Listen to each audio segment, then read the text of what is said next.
The weapon that is infidelity. Infidelity is a given when you are ensnared by one of our kind. We know that it is not pleasant for you to think of us in the arms of another, conjoined in sexual congress as we do things with them that we have done with you, and then we return to you. We know that infidelity is something that someone like you abhors. You have a strong moral compass, you behave in an honest and decent fashion, and you expect us to do the same. That will not happen. You place considerable belief in the question of trust and the concept of monogamy. Our infidelity will manifest in lots of different ways. For instance, having sexual liaisons with third parties, some of whom will be strangers and others who will be prospects that we are looking to seduce and keep as an intimate partner secondary source or an intimate partner primary source. Sending and receiving text messages of a sexual content, describing online what we want to do to someone and they to us. Sexual liaisons with your friends and family members. Although I know that it is scant consolation to you, since ultimately it is the breach of trust which causes you the greatest pain, we do not commit acts of infidelity because we want the sex. Admittedly, the physical sensation is enjoyable, but that is not the reason we are repeatedly unfaithful.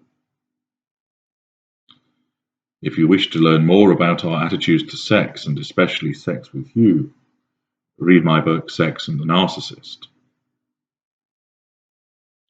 For the purposes of this recording, it is sufficient to explain that when we are unfaithful, the sex is not the primary purpose. It is the fact that in your world, sex is equated with love, affection, and attraction, and as a consequence, it serves a purpose as a formidable weapon in our hands. We use it to seduce, so that we can gain additional fuel from third parties. We use it to seduce a new prospect who will provide us with fuel and will ultimately replace you. Initially, we will be covert about our infidelity as we do not wish to damage having you as our primary source, and therefore our need to obtain fuel from secondary sources through infidelity will invariably remain covered up. Over time, we will continue to use sex with other people as a means of gaining additional fuel, but we will also be doing this for the purposes of seducing your replacement. Eventually, when we start our devaluation of you, we will be far less covert concerning our extramarital affairs, and often we will not care if you know or not. Indeed, we may even flaunt a mistress in front of you, for the purposes of making you try harder and to provoke you, so that you provide us with additional negative fuel. Infidelity is not about the sex. It is about fuel. It is about control. Being unfaithful to you abuses your trust. It pours scorn on the vows that we have taken, and makes a mockery of you and what you stand for. It is abusive behavior, and to expect a narcissist to always be faithful is like expecting the tide to stop advancing when you tell it to do so. It just will not happen. Infidelity is second nature to us, because the weapon that is sex is just too good not to use to gain additional fuel. If there was another device that was so potent, we would use it instead. The fact that sex feels enjoyable is just a matter of nerve endings and a pleasant side effect. For us, sex is all about using it to further our aims, gathering fuel. We will be unfaithful to you at some point. That is a guarantee. When we are first seducing you, we will be in the process of devaluing someone else, leading to his or her discard. We most likely will have withdrawn sex from the victim who we are devaluing, and by having sex with you as the new object of our seduction, we will further gain additional fuel and cause misery for the person we are devaluing. This does not mean that since you are the apple of our eye, we will be faithful to you. We will have intermittent sex with the person who is subjected to the devaluation, either as a means of giving them a short golden period again, or for the purposes of extracting further fuel by subjecting them to humiliating sexual activities. We will also be courting other prospects as well as you, and therefore there is a strong likelihood that we will be bedding that person as well. We will, when seducing you, maintain an image of fidelity, since that is what you expect. If you are conducting an affair with us, we will assure you that our current partner, whom we are devaluing, never has sex with us, that we sleep in separate beds and so on. We will bemoan the fact that they never have sex with us in order to draw sympathy from you as the new prospect. By contrast, we will triangulate you as the new prospect with our current partner. We will drop heavy hints that we are being unfaithful, or even actively admit it in order to further the hurt. Our rationale behind this is that monogamy is for the little people, and this does not include us. And that would make us feel less special, and we cannot have that.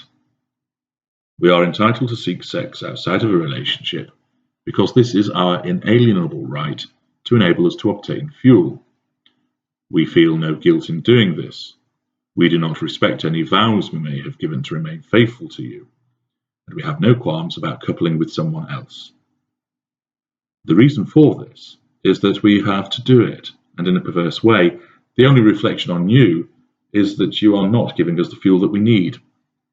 It is not a reaction to what you look like, what you do, who your friends are, or what your interests might be. We will, of course, use them as a method of lashing out at you should you try and question us about our infidelity, because we will deploy blame shifting frequently when we are under attack.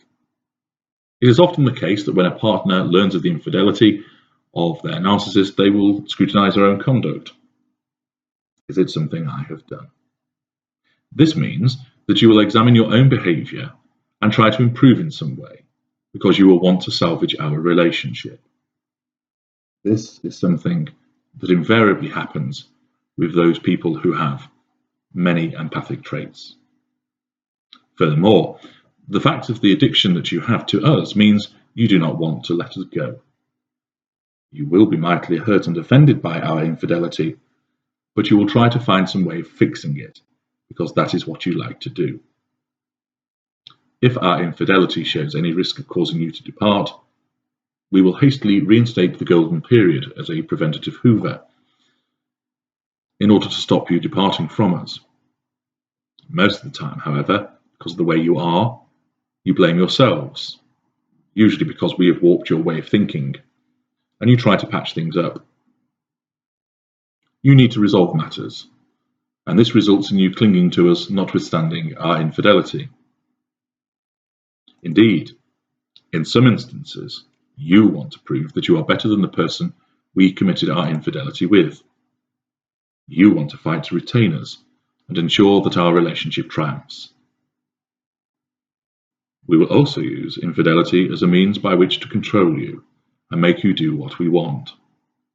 For instance, we will say things such as, "If you gave me more attention, I would not go elsewhere. If you put out more often, I would not have to get it from someone else.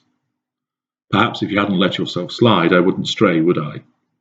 If you thought more about me than yourself, perhaps it would not have happened.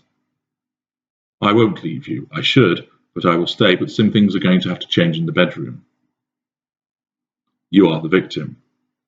We have committed the transgression, but other than when we fear you might leave us and sever our supply of fuel, we will not apologize but pin the blame on you.